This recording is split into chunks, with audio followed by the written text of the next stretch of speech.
Hey guys, so today we're going to be talking about professions, and in specific, all the ways you can get knowledge points in Midnight. So firstly, we have your first time crafts, which reward you with one knowledge point per craft, identical to how it worked in Dragonflight and the War Within.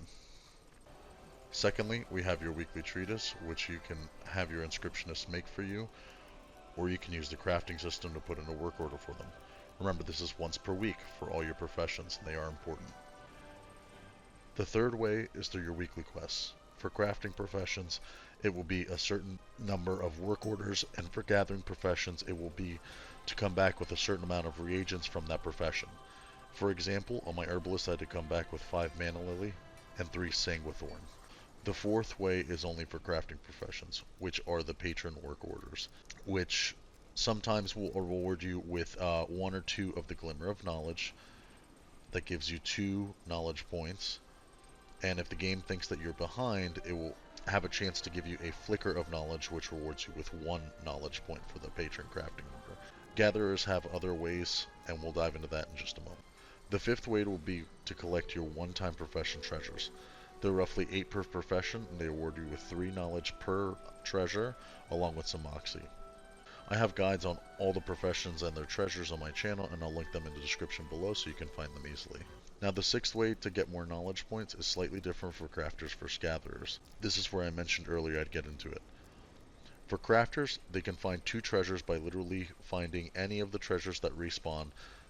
These award 2 knowledge for each profession and can be found twice per week. These treasures, for example, are the Forgotten Amani Cache and Jewelcrafting that are unlocked after you hit a certain low-level renown with the faction in that area.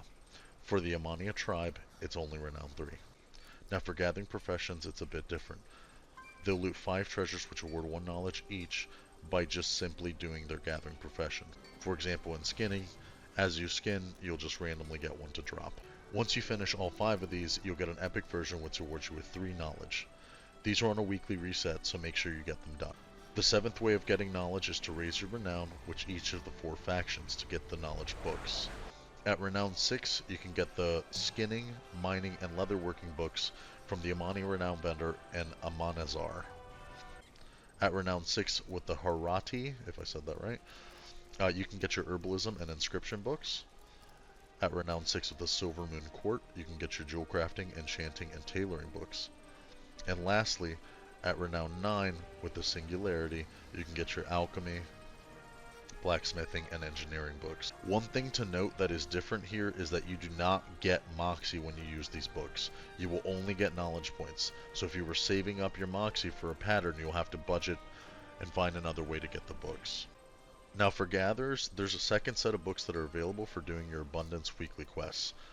I believe you'd have to complete at least 2 of them before you'll have enough resources to get your book, since it's not account-wide. There'll be a vendor available right outside the Abundance Instance portal.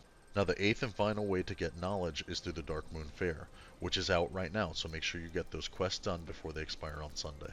Thanks for watching, and don't forget to subscribe.